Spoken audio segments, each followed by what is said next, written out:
بسم اللہ الرحمن الرحیم۔ ناظرین کرام، آج ایک تاریخی حقیقت جو ہے وہ آپ کے سامنے رکھنا چاہتا ہوں۔ پاکستان میں 1974 میں قومی اسمبلی نے متفقہ طور پر قادیانیوں کے دونوں گروہوں کو، ربوہ والے جو ہیں ان کو بھی اور لاہوری جو ہیں ان کو بھی بالاتفاق غیر مسلم کافر اقلیت قرار دیا تھا۔ قادیانی تعداد کے لحاظ سے ہمیشہ بہت تھوڑے رہے ہیں، لیکن اپنے اثر و رسوخ کی وجہ سے بہت زیادہ مؤثر رہے ہیں۔ 1974 میں اگرچہ آئینی اور قانونی طور پر ان کو کافر، غیر مسلم اور اقلیت قرار دے دیا گیا تھا، لیکن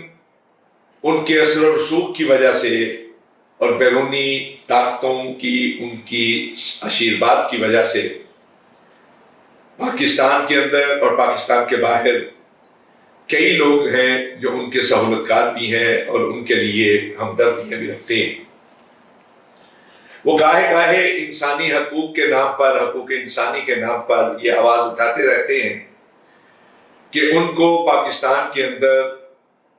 برداشت نہیں کیا جاتا، ان کو زندگی گزارنے کے لیے مشکلات کا سامنا کرنا پڑتا ہے، اور ایسا ایک جبر ہے کہ جس کی وجہ سے وہ پاکستان میں رہ نہیں پاتے۔ میں یہاں یہ عرض کرنا چاہتا ہوں کہ عقیدے کے لحاظ سے مسلمان سخت ہیں، بہت سخت ہیں، اور وہ یہ سمجھتے ہیں کہ یہ در حقیقت پیارے رسول صلی اللہ علیہ وسلم کے اعزاز پر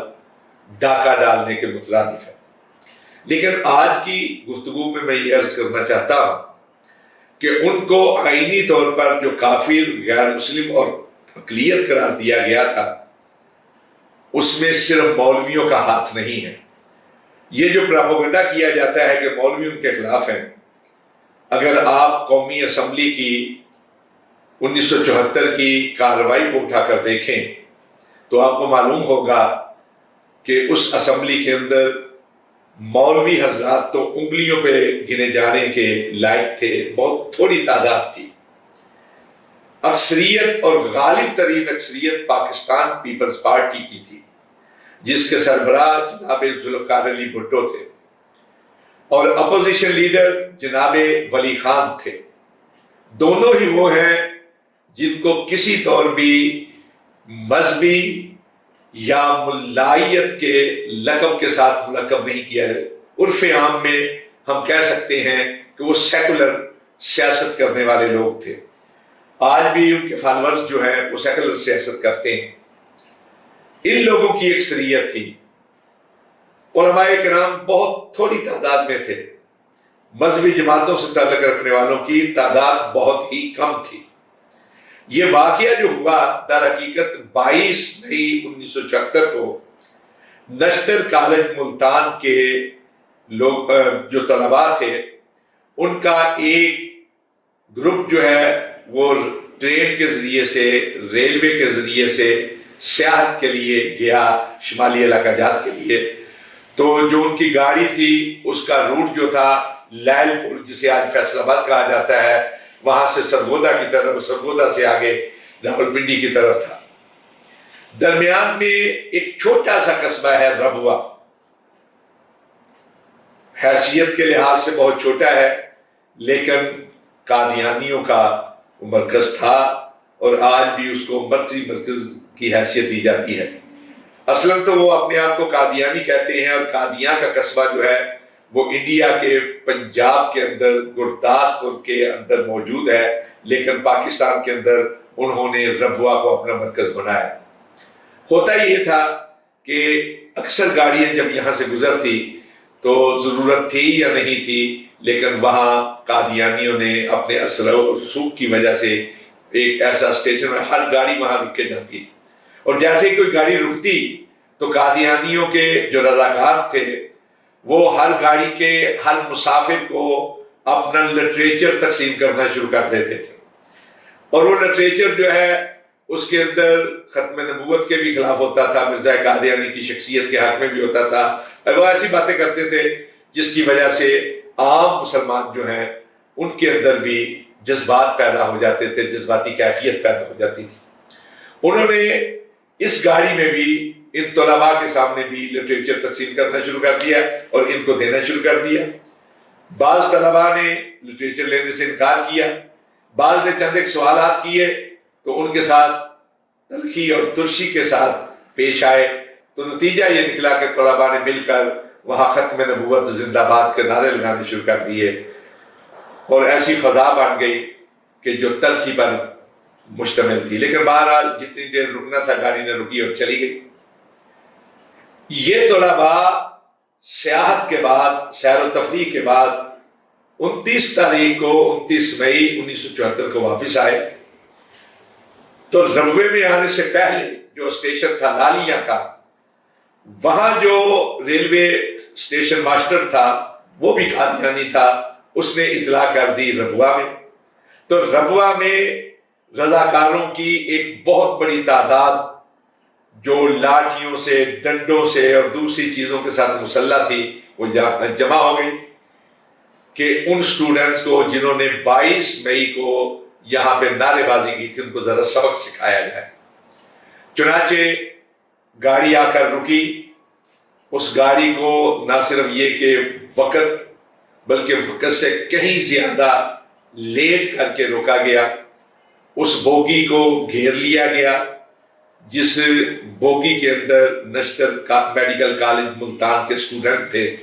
اور وہاں ایک ایک کو نکال کر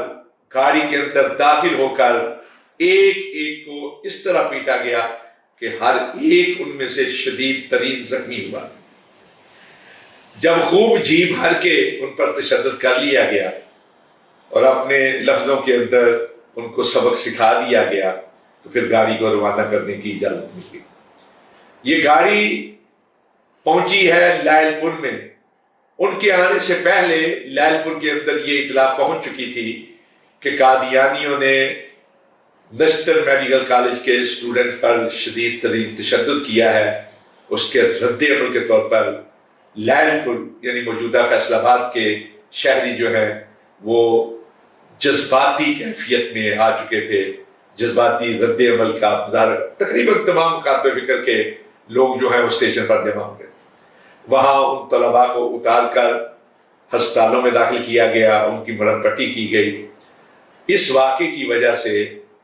ایک جذباتی کیفیت پیدا ہو گئی اور پورے پاکستان کے اندر رد عمل میں جلسے، جلوس اور کانفرنسیں ہونا شروع ہو گئی۔ پھر تمام مکاتب فکر پر مشتمل ایک مجلس تحفظ ختم نبوت بنی۔ شورش کشمیری جیسے بڑے صحافی اور جوشیلے خطیب جو ہیں وہ اس کے محرک بنے، مجلس عمل بنی۔ اس کے نتیجے میں پورے پاکستان میں مرزائیت کے خلاف، قادیانیت کے خلاف، ختم نبوت کے حق کے اندر ایک تحریک کی کیفیت پیدا ہو گئی۔ حکومت نے کوشش کی کہ اس تحریک کو دبایا جائے، جگہ جگہ ایسے لوگوں کو گرفتار کیا گیا جو اس معاملے کے اوپر متحرک تھے۔ گرفتاریوں کے باوجود اور کثرت کے باوجود، کثیر تعداد کے اندر گرفتاریوں کے باوجود، یہ جو رو چلی تھی یہ رک نہ پائی حکومت سے، اور ہر گزرتے دن کے ساتھ اس کے اندر تیزی پیدا ہوتی چلی گئی۔ چنانچہ 30 جون کو اپوزیشن نے ایک قرارداد، پرائیویٹ قرارداد جو ہے قومی اسمبلی کے اندر پیش کی، اور جس میں یہ مطالبہ کیا گیا کہ قادیانیوں کو جو متشدد گروہ ہے اس پر پابندی لگائی جائے۔ ناظرین کرام، بات ذرا چونکہ تاریخی حقائق پر مشتمل ہے، ذرا تفصیل طلب ہے، اور ہمارا ایک کلپ جو ہے اس کو اپنے اندر محدود کرنے کا مکمل نہیں ہو سکتا، اس لیے اس بات کو دوسرے حصے میں پیش کریں گے۔